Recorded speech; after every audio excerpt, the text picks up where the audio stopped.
Hello friends, வாங்க மாங்காய் வச்சு ஒரு ஸ்வீட் ரெசிபி பண்ணலாம்.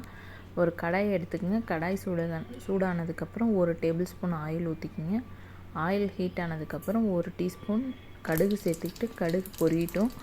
பொரிஞ்சதுக்கப்புறம் 2 வரமிளகா கிள்ளி சேர்த்துக்குங்க.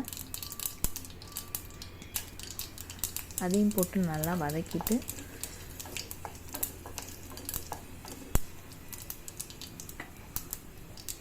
நான் ஒரு மாங்காய் எடுத்திருக்கேன். ஒரு மாங்காவை நல்லா துருவி எடுத்து வச்சுருக்கேன். அதையும் சேர்த்துக்குங்க. சேர்த்துட்டு நல்லா வதக்கணும். மாங்காய் நல்லா வதங்கினதுக்கப்புறம் ஒரு 5 டேபிள் ஸ்பூன் சுகர் ஆட் பண்ணுறேன்.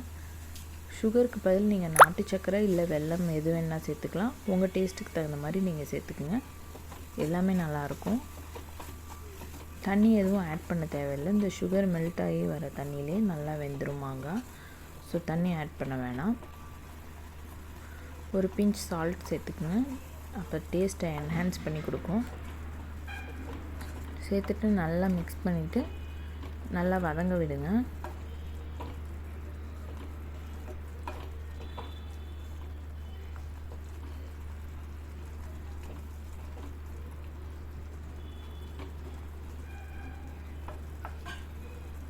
ஒரு 10 மினிட்ஸ் மூடி போட்டு நல்லா வேக வைங்க. இப்போ வெந்துருச்சு நல்லாவே. மாங்காய் பச்சடி ரெடி. நீங்களும் இது மாதிரி ட்ரை பண்ணி பாருங்கள். உங்களுக்கும் கண்டிப்பாக இந்த ரெசிபி பிடிக்கும்னு நினைக்கிறேன். ட்ரை பண்ணி பார்த்துட்டு எனக்கு கமெண்ட் பண்ணுங்கள். பாய்.